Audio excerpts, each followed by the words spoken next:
વડોદરામાં ફોર્મ પરત ખેંચવાના અંતિમ દિવસે ગરમાવો જોવા મળ્યો। કનુભાઈ પ્રજાપતિ ફોર્મ પરત ખેંચતા હોબાળો મચ્યો। ચૂંટણી પહેલા કોંગ્રેસમાં આંતરિક વિખવાદ સામે આવ્યો છે। વોર્ડ 11ના ઉમેદવારે ફોર્મ પરત ખેંચતા ભારે હોબાળો મચ્યો। અકોટા મામલતદાર કચેરીએ કોંગ્રેસ ઉમેદવાર પહોંચ્યા। કચેરીએ ખાતે કોંગ્રેસ કાર્યકરોએ હોબાળો મચાવ્યો।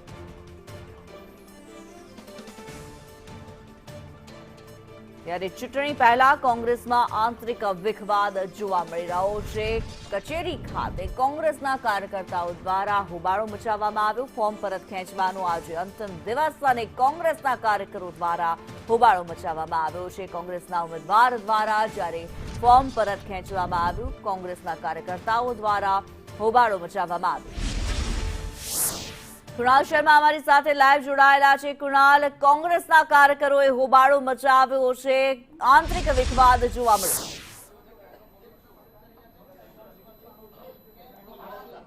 વોર્ડ નંબર 11ના કોંગ્રેસના ઉમેદવાર કનુભાઈ પ્રજાપતિએ ફોર્મ પરત ખેંચ્યું છે અને તેને લઈને અહીંયા હોબાળો મચ્યો છે। અહીંયા માહોલ ગરમાયો છે। ત્યારે કોંગ્રેસના જે કાર્યકરો સાથે અહીંયા વાત કરીશું આ સમગ્ર મામલે। હાર્દિકભાઈ, આ શું થયું છે સમગ્ર કિસ્સો? કાલથી કનુભાઈ પ્રજાપતિ ભૂગર્ભમાં હતા, આજે અચાનક ફોર્મ પરત ખેંચવા આવી ગયા, શું કહેશો? 30 વર્ષથી ભારતીય જનતા પાર્ટી શાસનમાં છે। એ કંઈક ને કંઈક રીતે દબાણ કરીને યા વોટ ચોરી કરીને યા એસઆર પ્રક્રિયામાં ગંભીર રીતે કોઈના કોઈ રીતના ચોરી કરીને આ લોકો જીતતા આવ્યા છે। આજે સ્પષ્ટ દેખાઈ આવે છે કે વડોદરા શહેરના જનતાએ મન બનાવી દીધું છે। બધી જગ્યાએ એમને જાકારો મળે છે, કારણ કે 30 વર્ષથી ભારતીય જનતા પાર્ટીનું લોકોને વેરાનું વળતર મળવું જોઈએ, એની જગ્યાએ રોડ ફોર્મ પરત કેમ ખેંચી લીધું? કોની ધમકીઓ?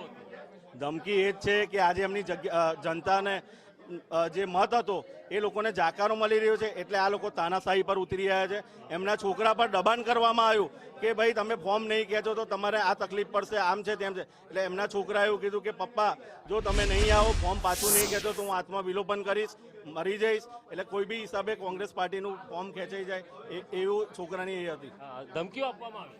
આજે જ્યારે ભારતીય જનતા પાર્ટી તરફથી એવું કહે છે કે મેં વિકાસ કર્યો છે, 76 સીટ જીતવાના છે, તો કેમ આવું બધું એમને કરવું પડે? જ્યારે એમને ખબર પડી ગઈ છે કે પબ્લિક એમને જાકારો આપી રહી છે અને એમના છોકરાને ધમકી આપવામાં આવી છે કે તારા પપ્પા ફોર્મ નહીં ખેંચો તો તમને તકલીફ પડશે। એટલે એના છોકરા એમના પપ્પાને કીધું કે પપ્પા તમે ફોર્મ પાછું ખેંચી લો, નહીં તો હું આત્મહત્યા કરી લઈશ। એટલે ઘરના એમાં એ લોકો એમના પપ્પા આજે ફોર્મ ખેંચવા છે અને પોલીસ પણ એમનું સાથ આજે આપી રહી છે। જી કુણાલ, ફોર્મ છેલ્લે પરત તો ખેંચાઈ ગયું? ફોર્મ શરદ અંદર પચાસ ખેંચાઈ રહ્યું છે। અમારા કોંગ્રેસ અધ્યક્ષ ઋત્વિજ જોશી અંદર ગયા છે અને હજુ વાતચીત ચાલુ છે। હાલ કનુભાઈ પ્રજાપતિ અહીંયા મામલતદાર કચેરી આવ્યા છે અને ફોર્મ પરત ખેંચાયું છે, તેમને ધમકી આપી હોવાનું કોંગ્રેસના કાર્યકરો કહી રહ્યા છે અને ભારે અહીંયા હોબાળો મચી રહ્યો છે। જી ધન્યવાદ કુણાલ આ માહિતી માટે।